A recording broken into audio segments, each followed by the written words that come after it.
Hello students, एक बार फिर स्वागत है आप सभी का आपके अपने YouTube channel smart study classes पर। तो स्टूडेंट, फिजिकल केमिस्ट्री हमारा सॉलिड स्टेट वाला लेसन चल रहा था, जिसके 2 लेक्चर मैं आपको पहले ही प्रोवाइड कर चुका हूं। जिन बच्चों ने ना देखे हों, प्लेलिस्ट में जाकर आप उन वीडियोस को देख सकते हो। और ये बहुत टाइम बाद वीडियो आ रही है और मैं कोशिश करूँगा कि आज के बाद आपको रेगुलर बेसिस पर सॉलिड स्टेट की वीडियो मिले। और जितने बच्चे सहमत हैं, प्लीज़ वीडियो को कमेंट करके जरूर बताना कि आपको सॉलिड स्टेट की वीडियो रेगुलर बेसिस पे चाहिए या नहीं। तो स्टूडेंट को आज मैं आपको लिख के पढ़ा रहा हूँ। अगर आप ऐसे सेटिस्फाई हो तो ऐसे बता देना, मैं ऐसे पढ़ा सकता हूँ। ऐसे लिखने से क्या होगा स्टूडेंट कि थोड़ा सा मेरा टाइम बच जाएगा।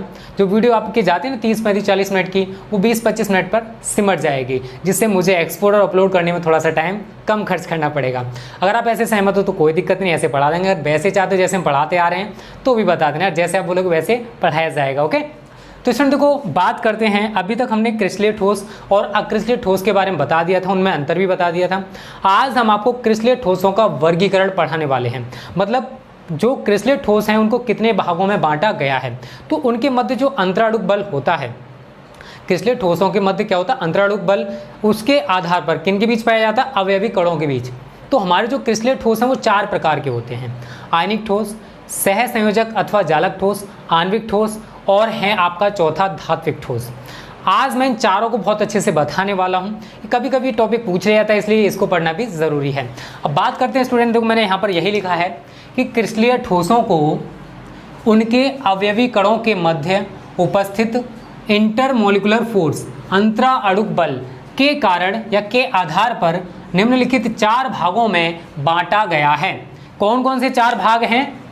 आयनिक ठोस, सह संयोजक अथवा जालक ठोस, आणविक ठोस, धात्विक ठोस। थोड़ा सा हम ऐसे ही जान लेते हैं।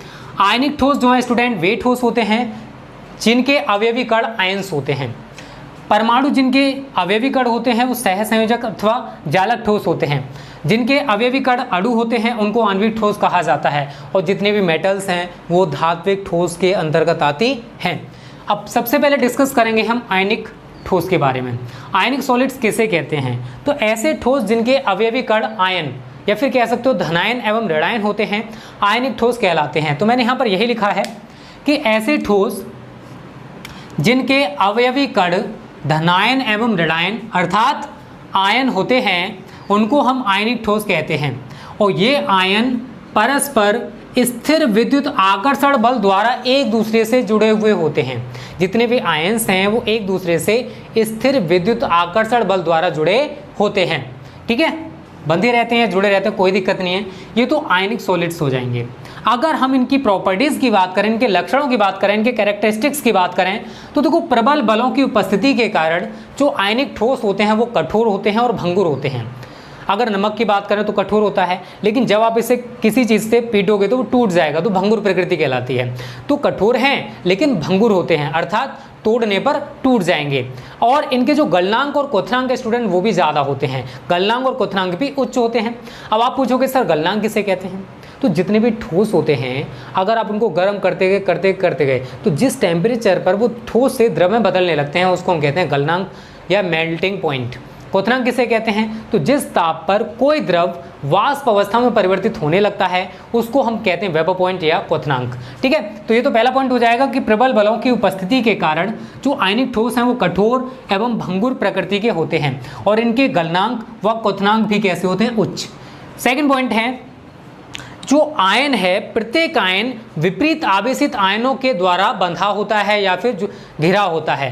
तो यहाँ पर भी मैंने यही लिखा है कि इन ठोसों में प्रत्येक आयन विपरीत आवेशित आयनों की एक निश्चित संख्या द्वारा घिरा होता है। इसका मतलब क्या है, मैं यहाँ पर आपको समझाने की कोशिश करता हूँ। यह है Na+, Cl-, फिर Na+, फिर Cl-, Cl-, Na+,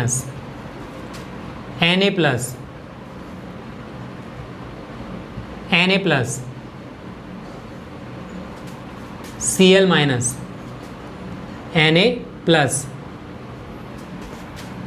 Cl-, Na+, Cl-।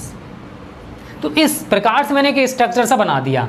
अब अगर आप इस Na+ को देखोगे तो ये देखो किसके द्वारा भरा हुआ है, एक Cl माइनस ये रहा, एक Cl माइनस ये रहा, एक Cl माइनस ये रहा, एक Cl माइनस ये रहा। तो एक जो धनायन है ये एक निश्चित मतलब ये विपरीत आवेश है, इस पर पॉजिटिव चार्ज है तो इन सभी पर कैसा चार्ज है, नेगेटिव चार्ज है। तो ये नेगेटिव चार्ज के द्वारा घिरा हुआ। तो मैंने सेकंड पॉइंट में यही बोला है कि इन ठोसों में जो प्रत्येक आयन होता है वो विपरीत आवेशित आयनों की एक निश्चित संख्या, कितनी संख्या है, 1 2 3 4, तो एक निश्चित संख्या द्वारा घिरा होता है। तीसरा पॉइंट है स्टूडेंट कि ठोस अवस्था में ये विद्युत के कुचालक होते हैं। अगर कोई नमक है, नमक का बहुत बड़ा टुकड़ा ले लो, अगर हम उसमें विद्युत धारा प्रवाहित करेंगे तो नहीं होगी, लेकिन अगर हमने उस नमक को जल में मिला दिया, फिर उसको घोल दिया, आप सभी जानते हो कि नमक जल में घुल जाता है, तो अब जो सॉल्यूशन बनेगा वो विद्युत का सुचालक होगा। तो हम कह सकते हैं कि जलीय अवस्था में ये विद्युत के सुचालक होते हैं, लेकिन ठोस अवस्था में ये विद्युत के कुचालक होते हैं। तो मैंने यहाँ पर यही लिखा है कि ठोस अवस्था में ये विद्युत के कुचालक होते हैं, क्योंकि इनके आयन गति करने के लिए स्वतंत्र नहीं होते। अगर ठोस है तो Na+ और Cl- क्या गति कर सकते हैं, नहीं कर सकते, लेकिन जब हमने इसको जल में घोल दिया तो इसके जो आयन है वो गतिशील हो चुके हैं, गति की अवस्था में आ चुके हैं। इसी वजह से जलीय अवस्था में ये विद्युत के सुचालक होते हैं। तो स्टूडेंट एग्जाम्पल यहाँ लिख सकते हो, NaCl, KCl, ATC, और भी बहुत सारे हो सकते हैं, बस मैं यहाँ पर 2 लिख दे रहा हूँ, ठीक है ना। KClO3 भी हो सकता है, पोटेशियम क्लोरेट, ठीक है। तो स्क्रीनशॉट ले लो स्टूडेंट जल्दी से। हमारा जो पहला टॉपिक है आयनिक ठोस वाला, देखो ज़्यादा पढ़ने से कुछ नहीं है, जितना आने वाला है उतना ही पढ़ो, क्योंकि कोर्स बहुत ज़्यादा है। अगर मैं आपको बहुत बारीकी से लेके जाऊँ ना और अंदर लेके जाऊँ तो स्टूडेंट सिलेबस भी खत्म नहीं हो पाएगा। आप सभी भी समझदार हो, ठीक है। तो जितना पढ़ा रहा हूँ उतना पढ़ते रहो, इतना सफिशिएंट है, इसी में से आपको सब कुछ देखने को मिल जाएगा, उसकी टेंशन ना लो। अब अगला टॉपिक है हमारा सहसंयोजक अथवा जालक ठोस, ठीक है। ये मैं आपको लिख कर पढ़ाने वाला हूँ, कोई दिक्कत नहीं, आ जाए जैसे पढ़ लो। अगर आप सेटिस्फाई तो ऐसे पढ़ा देंगे, नहीं तो जैसे आप बोलोगे वैसे पढ़ाया जाएगा, ओके। तो स्टूडेंट अब बात करते हैं सहसंयोजक अथवा जालक ठोस की। तो देखो यहाँ पर इंग्लिश में लिखा है मैंने कोवेलेंट और नेटवर्क सॉलिड्स। अब देखो ये सहसंयोजक ठोस कहते किसे हैं, तो स्टूडेंट देखो सहसंयोजी ठोसों में जो अवयवी कण होते हैं वो कौन होते हैं, परमाणु। आप सभी को बस यही चीज़ याद रखनी है कि इनमें अवयवी कण क्या है। आयनिक ठोस में अवयवी कण क्या होते हैं, आयंस होते हैं। हमारे सहसंयोजक ठोसों में अवयवी कण क्या होते हैं, परमाणु होते हैं। आणविक ठोसों में क्या होते हैं, अणु होते हैं। लेकिन जो धात्विक ठोस होते हैं उन मेटल्स होती हैं, उनमें अवयवी कण ना होकर जो इलेक्ट्रॉन्स और प्रोटॉन्स या फिर कह सकते हो पॉजिटिव आयंस होते हैं उसमें वो संलग्न रहते हैं। वो मैं आपको बताऊंगा अभी, नेक्स्ट आने वाला है वो टॉपिक, ठीक है। अवयवी कण क्या होता है, परमाणु। अवयवी कण परमाणुओं के मध्य सहसंयोजक बंध पाया जाता है। जो सहसंयोजी ठोस हैं उनमें अवयवी कण क्या है, परमाणु, और इन परमाणुओं के मध्य क्या पाया जाता है, कोवेलेंट बॉन्ड।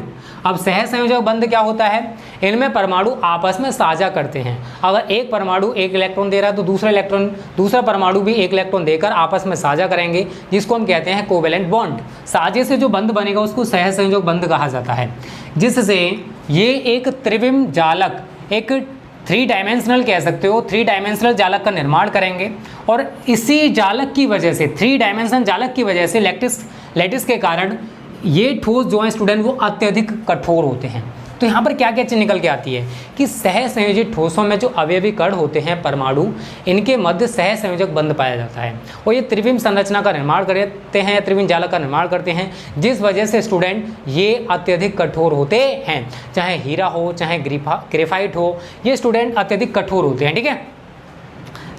आगे बात करते हैं स्टूडेंट सहसंयोजी ठोसों के मुख्य लक्षण की। तो देखो त्रिविम संरचना के इनका 3 डायमेंशनल स्ट्रक्चर है, इसी वजह से इनका जो गलनांक है स्टूडेंट, इनका जो मेल्टिंग पॉइंट है वो कैसा होता है, ज़्यादा होता है। चाहे वो हीरा हो, चाहे वो ग्रेफाइट हो, चाहे वो सिलिकॉन हो। सेकंड पॉइंट है ये विद्युत के कुचालक होते हैं, इनमें विद्युत धारा प्रवाहित नहीं होती है, लेकिन अपवाद स्वरूप जो ग्रेफाइट है वो विद्युत का सुचालक होता है।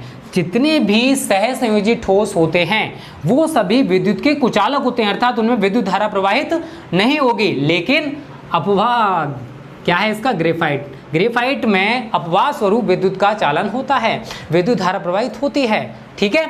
थर्ड पॉइंट है सहसंयोजक ठोसों को परमाण्विक ठोस भी कहते हैं। आप सभी को याद रखना है, परमाण्विक ठोस क्यों कहते हैं, क्योंकि ये परमाणुओं से मिलकर बने होते हैं। तो सहसंयोजक ठोसों को परमाण्विक ठोस भी कहा जाता है, क्योंकि इनके जो अवयवी कण हैं वो एटम्स होते हैं, परमाणु होते हैं। एग्जाम्पल में यहाँ पर लिख सकते हो हीरा, सिलिकॉन,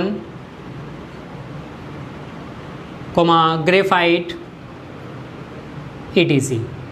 और यहाँ पर मैं आपको स्ट्रक्चर बता रहा हूँ किस टाइप से जुड़े रहते हैं। ये परमाणु होते हैं, और मैंने बोला था बंद, तो एक इलेक्ट्रॉन ये देगा कुछ इस प्रकार से। मैं पहले बना देता हूँ पूरा स्ट्रक्चरली इस प्रकार से।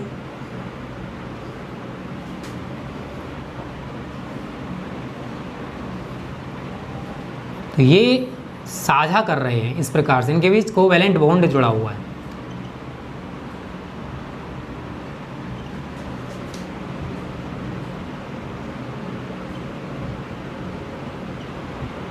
इस प्रकार से आप इसका स्ट्रक्चर बना दोगे।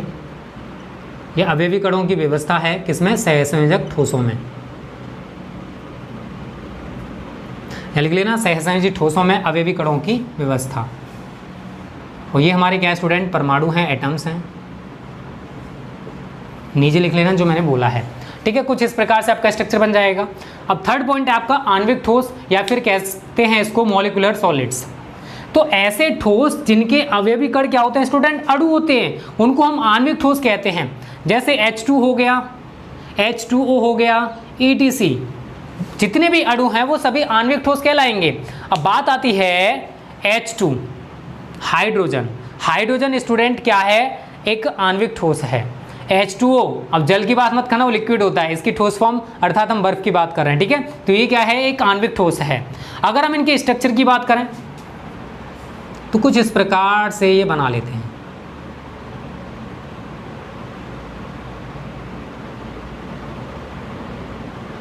ये हमारे आणविक ठोस होंगे, ठीक है।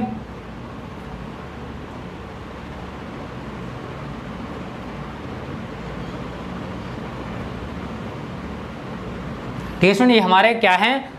आणविक ठोसों में कणों की व्यवस्था हमने दिखा दी है। और ये अणु हैं हमारे, ये क्या है? हमारे अणु हैं। और आणविक ठोसों में अवयवी कणों की व्यवस्था। अब देखो, जो आणविक ठोस होते हैं स्टूडेंट, ये 3 प्रकार के होते हैं। कितने प्रकार के होते हैं? 3। कौन कौन से? अध्रुवीय आणविक ठोस, लिख लेना मैं जो बोल रहा हूँ, अध्रुवीय आणविक ठोस। ये इतना इंपॉर्टेंट टॉपिक नहीं है, ये पूछे नहीं जाते, ठीक है। तो इसको मैं ना कराऊँ तो बेटर रहेगा। और अगर आप चाहते हो कि बता दूँ तो नेक्स्ट वीडियो में बता दूँगा, अगर आप चाहते हो तो। ध्रुवीय आणविक ठोस,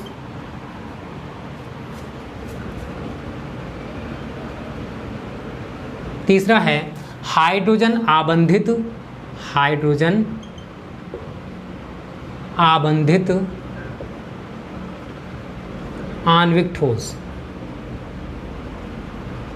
ठीक है स्टूडेंट।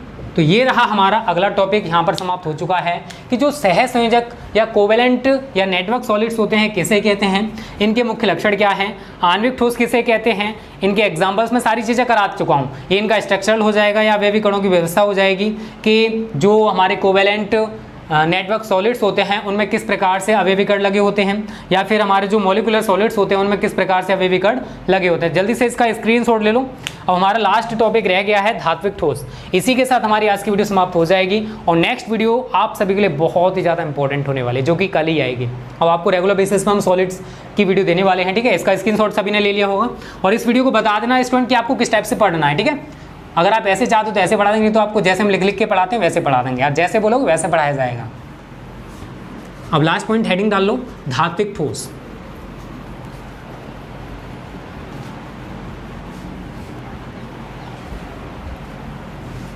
धात्विक ठोस को स्टूडेंट ऐसे मैं आपको बता देता हूँ, थोड़ा सा यहाँ लिखने की भी जरूरत नहीं है। तो देखो, जितने भी मेटेलिक सॉलिड्स होते हैं, चाहे वो कॉपर हो गया या फिर आयरन हो गया, मेटेलिक सॉलिड्स कहते हैं, चौथा पॉइंट है।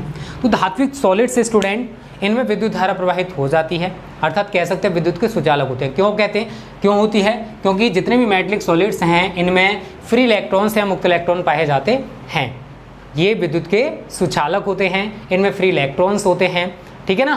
तो छोटी छोटी चीज़ें आपको इसमें कॉपर है, आयरन है, एल्यूमिनियम है, ये सभी स्टूडेंट हमारे मेटेलिक सॉलिड्स होंगे। तो यहाँ पर आपको ज़्यादा डिस्कस करने की जरूरत नहीं है। तो स्टूडेंट देखो, क्रिस्टलीय ठोस कितने प्रकार के होते हैं? 4 प्रकार के होते हैं।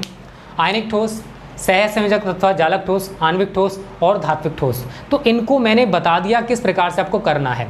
क्रिस्टलीय ठोसों का वर्गीकरण पूछा जाता है तो जैसे मैंने बोला आप वैसे लिख के आ जाओगे, आपको फुल मार्क्स मिल जाएंगे। ज़्यादा बड़ा टॉपिक नहीं है, कभी कभी 1 या 2 नंबर में टॉपिक पूछा जाता है, तो हमें उन्हीं टॉपिक्स पर ज़्यादा फोकस करना है जो ज़्यादा नंबर के आते हैं। जो छोटे छोटे टॉपिक्स है वो मैं आपको बताता रहूँगा कि कौन सा टॉपिक कितने नंबर का आता है, और सॉलिड स्टेट से 5 नंबर का क्वेश्चन कभी नहीं बना है, ठीक है। तो 1 या 2 नंबर में यहाँ से 3 नंबर में 4 नंबर बन जाता है, तो जितने भी नंबर का बनेगा वो क्वेश्चन आपको बता दिया जाए, उसकी टेंशन ना लो। और इसके प्रैक्टिस क्वेश्चंस भी हम आपको कराएंगे कि कैसे कैसे क्वेश्चंस बोर्ड में आ सकते हैं, उसकी टेंशन बिल्कुल मत लेना। तो स्टूडेंट आज की वीडियो आपको कैसी लगी प्लीज़ वीडियो को कमेंट करके जरूर बताना। अच्छी लगी तो वीडियो को ज़्यादा से ज़्यादा शेयर करना अपने दोस्तों के साथ। ओके स्टूडेंट्स, थैंक यू, जय हिंद, जय भारत।